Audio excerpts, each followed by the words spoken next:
જય જવાન જય કિસાન જય મુરલીધર। આજે આપણે જામનગર જિલ્લાના લાલપુર તાલુકાના ભણગોર ગામે જે આપણા ભાવેશભાઈ છે એ આપણા ખાસ મિત્ર છે। જોકે આપણે 4-5 વર્ષથી ભાવેશભાઈ નાતો છે અને એમનું જે આ મગફળીનું વાવેતર છે અને સાથે તુરદારનું વાવેતર કર્યું। પણ ભાવિનભાઈ પોતે પણ ખેડૂત પુત્ર છે અને ખેતીમાં નાનું મોટું એવું અલગ અલગ રીતે ક્યાંક ઘણીવાર એવી માંડવીની વાવેતર કરતા હોય કે પરવા પોતે 128 નું વાવેતર કર્યું, અવાર ગિરનાર 4 નું વાવેતર કર્યું। પણ છેલ્લા 4-5 વર્ષથી આપણા કોન્ટેક્ટમાં છે અને પેલા આપણે યુટ્યુબ ની અંદર માહિતી ના આપતા। જોકે આપણે કસ કાતરાની આગાહી તો 4-5 વર્ષથી આપણા મિત્રો સર્કલને આપણે આપતા જ માહિતી, પણ દેશી આપણે જે કહીને કે દેશી ચીઠી બનાવી અને એમાં તારીખ સાથે લખી અને આખા વર્ષનું તાણ આપતા, જેથી કરતા ભાવેશભાઈ છે એમને પણ આપણે માહિતી આપતા। અને ભાવેશભાઈ છે તે પણ ક્યાંક ને ક્યાંક ખેતીમાં ખરેખર મારાથી પણ અનુભવી છે। એટલે ખેતીમાં ઘણીવાર હું પણ ભાવેશભાઈને ફોન કરી અને ખેતી વિશે માહિતી લેતો। એ જ એક ખેડૂતની મજા છે કે આપણે બધા ખેડૂતો થઈ પણ આમાં આપણે ક્યાંક એવું પણ કોઠા સૂદ ખેતી કરતા હોય જેથી આપણે એકબીજાને કામ આવી શકે। એટલે આપણો પ્રયાસ જ આ છે ખેડૂત ચેનલની અંદર કે આપણે અલગ અલગ વિસ્તારોમાં જઈ અને ખેડૂતને રૂબરૂ મળી એમનું જે મોસમ છે એ તમારી સામે દેખાડી, જેથી કરતા આપણે તમામ ખેડૂત ભાઈઓને ક્યાંક ને ક્યાંક આગળ કામ આવી શકે। આપણો ખાસ પ્રયાસ એ છે।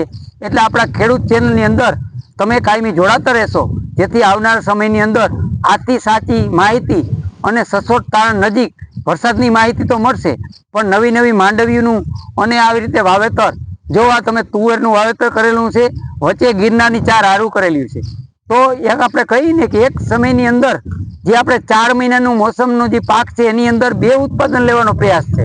તો હજી ભાવેશભાઈનો એવો પણ પ્રયત્ન છે કે આ માંડવી છે ગિરનાર 4 એ હવે લગભગ 5-6 દિવસની અંદર એ ઉપાડી લેશે અને વચ્ચે કંઈક બીજું પણ એવું વાવેતર કરશે, એવું આયોજન કરવાનો એનો પણ પ્લાન છે।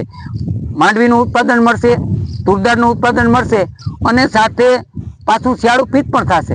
હવે આપણે ખરેખર આ માંડવી જોઈ તો ભાવેશભાઈ ગિરનાર 4 ની માંડવીનું વાવેતર 6 મહિનાની 18 તારીખે કર્યું હતું। તો આજે ગણતરી કરીએ તો 3.5 મહિના જેવું આપણે આની મુદત થઈ, તો આજે 3.5 મહિનાની અંદર ગિરનાર 4 ની માંડવી છે એ ખરેખર માંડવી બહુ સારી છે। અને આપણે આનો ફાલ જોઈ તમને લાઈવ બતાવીએ તો મિત્રો જોઈ લ્યો, આ ફાલ આ ગિરનાર 4 અને હજી આમાં નરવાઈ પણ છે। જો આ માંડવી કાયદેસર આ રીતે રહી અને સરેરાશ આ તો હજી આપણે શેઢે ઉપાડ્યું કે શેઢેથી આગળ જઈએ એટલે ફાલ વધી જાય છે અને સારું ઉત્પાદન છે। એટલે મારા અંદાજ પ્રમાણે હું પણ એક ખેડૂતનો દીકરો છું અને ખેતી કરતો હોઉં, એટલે મને અંદાજો આવે કે આ ભાઈ 20ની જારીએ વાવેતર છે ને ભાઈ, 20ની જારીએ વાવેતર છે, તો 20ની જારીએ ગણતરી કરી તો મારા અંદાજ પ્રમાણે આ 25-30 મણનું ઉત્પાદન આપે, 25-30 મણનું ઉત્પાદન મગફળી આપે અને સાથે તુરદાર છે અને હજી આમાં શિયાળુ પિત્ત લેશે। પણ આવી રીતે આપણે નવા અનુભવ જે ખેડૂત ભાઈઓ કરે છે અને ક્યાંક ને ક્યાંક ખેતીની અંદર જાગૃત છે અને આવનારા સમયની અંદર આપણે પણ આની આગળ કંઈક શીખી શકીએ। એટલે આ રીતે જ આપણે માહિતી લેવાનો પ્રયત્ન કરી અને આપણો ખેડૂત ચેનલનો ઉદ્દેશ પણ આ જ છે મિત્રો। એટલે હવે આપણે આ જે ભાવેશભાઈની વાડી છે એમનું આખું લોકેશન તમને બતાવીએ। જો આ માંડવીનું રૂપ અને કાયદેસર એની મહેનત કરેલી અને આ માવજત કરેલી, આ બાજુમાં 20 માંડવી છે, આ તુરદાર ઊભી છે અને આપણે હવે ભાવેશભાઈ અરે આની માંડવીની શું માવજત કરેલી છે અને ક્યારે વાવેતર કર્યું અને ઉત્પાદનથી ભાવેશભાઈ કેટલા ખુશ છે। ભાવેશભાઈ, તમે આ માંડવીનું વાવેતર 6 મહિના 18 તારીખે કર્યું અને આ ગિરનાર માંડવી પસંદ કરવાનું કારણ શું? તમે કીધું કે ગિરનાર માંડવી બહુ સારી થાય, બધે સારા ઉતારા આવતા, એટલે આપણે ગિરનાર વાવી। પરવા તમે કીધું તો આપણે 28 નંબર માંડવી વાવી હતી તો 30 મણનો ઉતારો દીધો હતો। તો તમારે પેલા તમે 28 અને ગિરનાર પેલા તમે 20 આવતા, તો એમાં તમને ખરેખર 2 વર્ષથી ઉત્પાદનમાં વધારો થયો કે ઘટાડો? વધારે, ફૂલ વધારો ભાઈ। તો તમે ખરેખર આમ કોઈ આપણે એવું નથી કે આપણે આ ચેનલની અંદર વ્યૂ કમાવા, ખરેખર આપણો એવો ઉદ્દેશ નથી કે ઘણા મિત્રોને એવું થશે કે કિશોરભાઈ ખેડૂત ચેનલની અંદર વ્યૂ વધારવા માટે આવી માહિતી આપી અને વિડીયા બનાવે। તો ખરેખર તમે મારા સાથે કેટલા વર્ષ ત્યાં જોડાણા? આપણે 5 વર્ષથી તમારો અનુભવ છે, તમે કહો કે આ વરસાદ આ તારીખે થાય એ તારીખે થાય છે, 5 વર્ષથી પૂરેપૂરો અનુભવ છે। પરવા તમે 128 નંબર માંડવી વાવી હતી ત્યારે તમે શું ગણતરીથી ને શું વિશ્વાસથી વાવી હતી કે ભાઈ લાંબુ વર્ષ થશે, આવી તમને માહિતી ક્યાંથી મળી હતી અને તમે 128 વાવવાનું પસંદ કર્યું? તમે કીધું કે લાંબુ કરીને ઈથાવી વાવો આવી અને લાંબુ વરસ થયું. માંડવી બહુ સારી થઈ, 30 માંડવી થઈ હતી પરવા.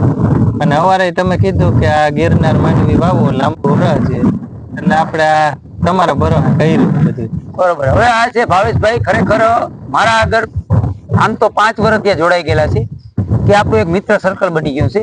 અને મિત્રો, આપણો આ ખેડૂત ચેનલની અંદર આપણો જે મેન ઉદ્દેશ છે કે ખરેખર મિત્રો વિડીયા બનાવી અને વ્યૂ વધારી અને પૈસા કમાવા એ મહત્વ નથી.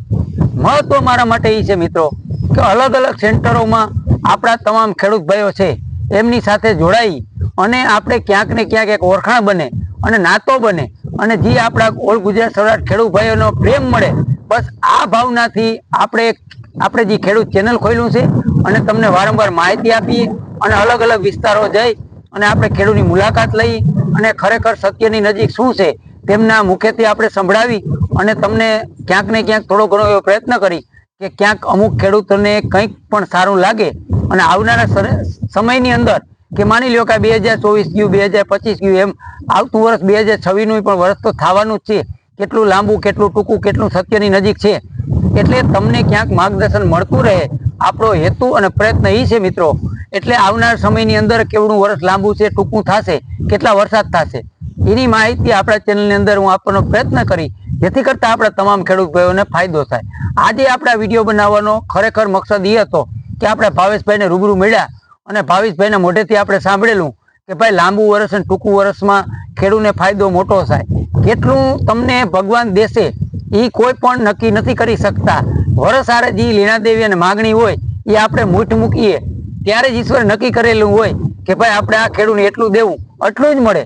પણ આપણી આગળ કંઈક આપણે આગળ અંદાજો અને અઠેઠો હોય તો આપણે એવો પાક વાવીએ તો આપણે ક્યાંક છેલ્લે હેરાનગતિ પણ ના થાય. એટલે હવે પેટર્ન પણ બદલાઈ ગઈ છે. આપણે વર્ષો વર્ષ ત્યાં જોઈએ છીએ 65 વરસાદ વધી જાય છે. એવી રીતે આપણે ક્યાંક એવી માંડવીની જાત પસંદ કરીએ જેથી કરતા આપણે અધવસારે કે વરસાદ વરસતો હોય અને તકલીફનો સામનો ના કરવો પડે. ભાવેશભાઈની માંડવી તમે જોઈ કેવો કલર છે. ભલે ભાવેશભાઈ પોતે મહેનતુ છે, સારા કંપનીના પ્રોડક્ટ અને સારી દવાઓ છાંટે અને માવજત કરે છે અને સારું ઉત્પાદન લે છે 2 વર્ષ ત્યાં. પણ એ જોયું છે આપણે કે તુરદારનું વાવેતર છે, તુરદાર પણ બહુ સારી છે. હજી માંડવી કાઢી અને વચ્ચે પિત્તનું પણ આયોજન કરે છે. એને મગજમાં બેસશે ચણાનું કે કોઈ એવું વાવેતર કરશે જેથી કરતા એને એ લાભે મળવાનો. એટલે આવા ખેડૂત આગળ આપણે રૂબરૂ જઈ અને એમની માહિતી લઈ. જોકે મિત્રો, આમાં એવું પણ ના હોય આપણે કોઈ નાના કે મોટા ખેડૂત નથી. સત્ય વાત એ છે કે કોઈ પણ સામાન્ય ખેડૂત હોય ને ભાઈ, એ કોઠા શુદ્ધ હોય. કોઠા શુદ્ધ એટલે દેશી. આપણે કહીને કે અભણ ખેડૂત, પણ એની આગળ એટલું જ્ઞાન હોય કે ભણેલા ખેડૂત આગળ ના હોય. એટલે ઘણું આપણે એના આગળથી શીખવું જોઈએ. ક્યાંક આપણે અભિમાન કરીએ કે ભાઈ હું તો કંઈક કરી નાખું, એવું પણ સત્ય નથી. એટલે આપણો પ્રયાસ એ છે કે આ ચેનલની અંદર કે સારા ખેડૂત અને જે અલગ અલગ નવી રીતે ખેતી કરી અને ઉત્પાદન વધારે અને ઉત્પાદન ખરેખર વધારે લે જ છે, જેથી કરતાં આવનારા સમયની અંદર તમામ ખેડૂતને આવી માહિતીઓ કામ આવી શકે. એટલે આપણે આ વિડીયો બનાવવાનો મકસદ મિત્રો એ છે. આપણે આ ભાવેશભાઈના આજે વાડી આવી અને વિડીયો બનાવ્યો અને એની સાથે મુલાકાત કરી. ભાવેશભાઈ, તમારો ખૂબ ખૂબ આભાર ભાઈ. અને આવનારા સમયની અંદર હજી પણ વાવેતર થશે, શિયાળુ થશે કે ભાવેશભાઈ આગળ કંઈ શીખવા મળશે તો આપણે આવી અને એમની માહિતી લઈ અને ચેનલની અંદર મૂકશું. એટલે આ વિડીયો આપણે પૂરો કરી. જય જવાન, જય કિસાન, જય મુરલીધર.